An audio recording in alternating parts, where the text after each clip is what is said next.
E aí pessoal, tudo bem com vocês? Nós ficamos aí com a incumbência de concluir o capítulo 2 de Geografia, terceiro ano. E é importante a gente lembrar que nós já trabalhamos o capítulo 1, falava sobre a geografia das relações internacionais, no capítulo 2, Geografia do Poder Mundial, né, gente? Então aí, ó, você dá uma conferidazinha depois no livro de Geografia de vocês e verifica aí o capítulo 2 para dar uma confirmada, né, e uma aprofundada naquilo que eu tô falando na aula de hoje, tá beleza? Então, a geografia do poder mundial é uma geografia que vai dar conta, né, das discussões a respeito das grandes potências, em termos de país, né? Quando eu falo em grandes potências, estou falando de potências mundiais, que exercem influência total, quase que total e absoluta sobre os demais países, os países menores, né? Existe até uma classificação que a geografia adota. Se você estiver estudando lá na época da Guerra Fria, que a gente vai ver daqui a pouco, certamente você estaria ouvindo falar em país do primeiro mundo, que é uma expressão ainda usada, né, mas é um pouco ultrapassada. País do primeiro mundo, país do segundo mundo, país do terceiro mundo. Beleza? Hoje é possível você falar de país desenvolvido, país subdesenvolvido. E nesse intervalo entre país desenvolvido e país subdesenvolvido, você vai encontrar aí os países emergentes, né? Outros usam a expressão país central e países periféricos. São expressões utilizadas hoje, tá bom, gente? Para vocês não se atropelarem aí na hora da compreensão de vocês lá na prova de geografia, também com foco no Enem, né, gente? Sempre bom sintonizar nisso aí. Bom, então, voltando aí para a discussão a respeito da geografia do poder mundial, existe uma classificação, né, dada pelos geógrafos, que vocês vão encontrar também no livro de vocês, e vai usar alguns termozinhos para classificar esse estudo. O primeiro dele é a classificação de uma ordem, a determinação de uma ordem mundial chamada de multipolar. Onde é que você vai encontrar essa ordem multipolar? Durante o período que nós chamamos de contexto da Primeira Guerra Mundial, nós tínhamos uma ordem multipolar, né? É bom lembrar que a expressão que se aplica com multi, né, significa dizer vários. Então, lá no contexto da Primeira Guerra Mundial, você ia ter potências enormes, né, como Inglaterra, França, Itália, a própria Rússia, apesar de todas as deficiências que a gente já viu na aula de história, Estados Unidos. Então, nós tínhamos um bloco de países que dividiam o poder mundial entre eles. Beleza? Ordem multipolar, não esqueça disso. Com o fim da Segunda Guerra Mundial, estabeleceu-se aí uma nova ordem, que seria a ordem bipolar, tá bom, gente? Bi vem de dois. Se seu time de futebol é bicampeão, ele foi campeão 2 vezes. Então, durante a Guerra Fria, que eu vou dedicar um momento assim pra gente discutir sobre ela aqui. Durante a Guerra Fria nós íamos ter, que foi de 1945 até 91, né, com o fim da União Soviética, o fim do socialismo e tudo mais. Então, durante esse período a ordem era bipolar, porque de um lado nós tínhamos os Estados Unidos, do outro a União Soviética.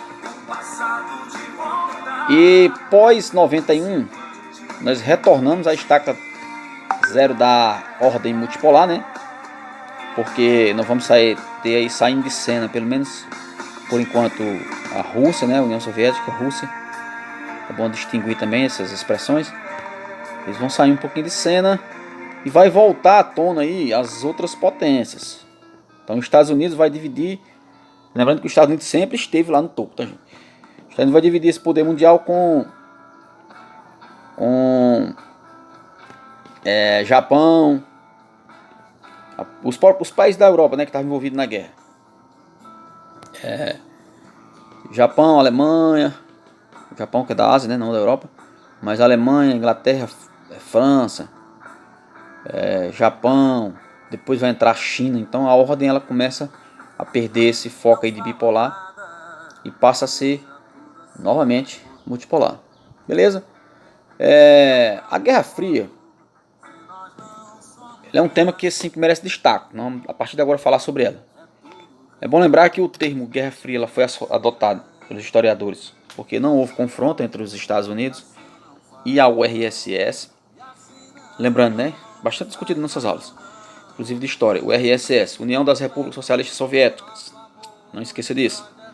Foi criado lá em 1922, quando a Rússia resolveu agregar ao seu território, ao seu bloco territorial, vários outros países menores, que a gente vai ver. Depois houve o processo de separação, né?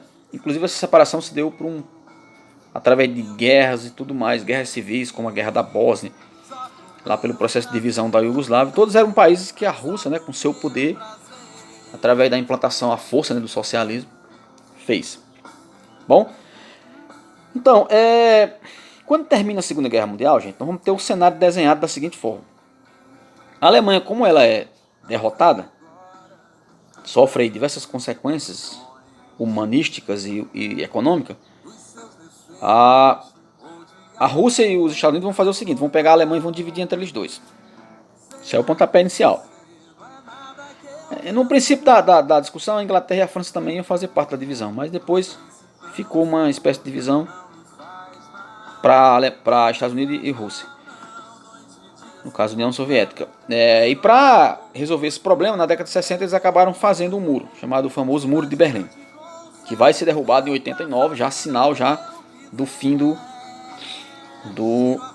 socialismo. Então, durante esse período aí, gente, houve uma tensão internacional, totalmente financiada pelos dois países. Então, os Estados Unidos vai criar um programa, né, em específico para financiar os países que ele apoiava, né, através do que chamou de doutrina Truman. Truman em referência ao presidente lá norte-americano. E dentro dessa doutrina existia um programa específico para financiar os países que era apoiado por ele, que eram países que adotavam as medidas de interesse capitalista. Do mesmo jeito fez a União Soviética, né, no Pacto de Varsóvia. Criou fundos para financiar os países que ele apoiava. Tá certo? E além do mais, os Estados Unidos e a União Soviética estavam sempre em confronto, não diretamente entre eles. Não confunda essa história, viu, gente? Lá na Guerra da Coreia, na Guerra do Vietnã, na Guerra do Afeganistão, os países entravam em confronto, entravam de um lado dos Estados Unidos e do outro da União Soviética. A tensão ela ficou maior em dois momentos específicos. Momentos que se estenderam, né? Não foi um momento só que aconteceu e não. Aconteceu e se estendeu por longos anos. Um era a corrida armamentista, que a gente já falou aqui, né, em outras aulas. Mas o grande objetivo de cada um desses países era construir bombas nucleares, né? A famosa bomba atômica, bomba de hidrogênio. Essas bombas elas têm poder de destruição em massa. Como a gente já viu lá nas aulas de história, que acabou findando lá a Segunda Guerra Mundial com as explosões lá no Japão. Mas isso aí, gente, causou um assombro no mundo. Por quê?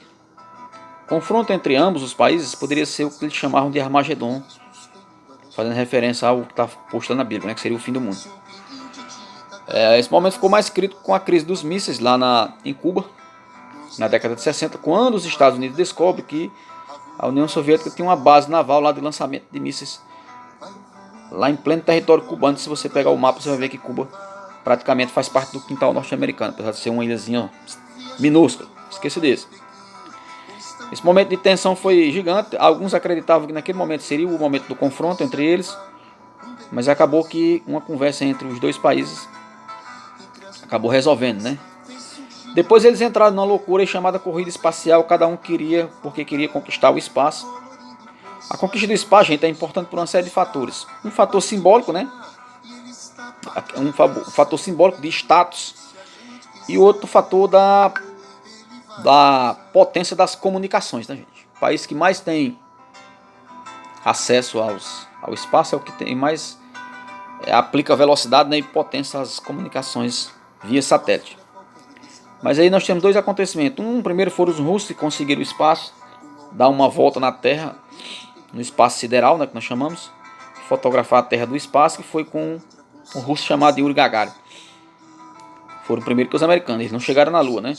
Depois os americanos, para se vingar de tudo isso, acabaram conseguindo, segundo eles, irem à Lua e lá conseguiram pousar, né, e tirar aquelas fotos famosas e tudo mais.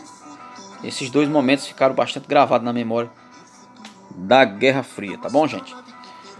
A Guerra Fria também se destaca pelo poder de influência que os países tiveram e outros. O Brasil teve influência da Guerra Fria? Sim, gente. A ditadura militar implantada em 1964 foi totalmente apoiada pelos americanos.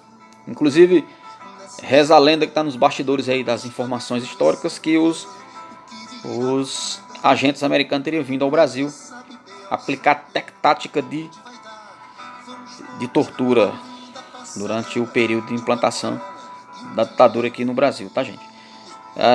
A Guerra Fria ela se encerra basicamente no final dos anos 90, no final dos anos 80, começo dos anos 90, com a queda do Muro de Berlim e a aplicação de um governo de um presidente americano chamado Mikhail Gorbachev, que ele adota duas medidas que praticamente encerram o RSS, que é a perestroika e a glasnost.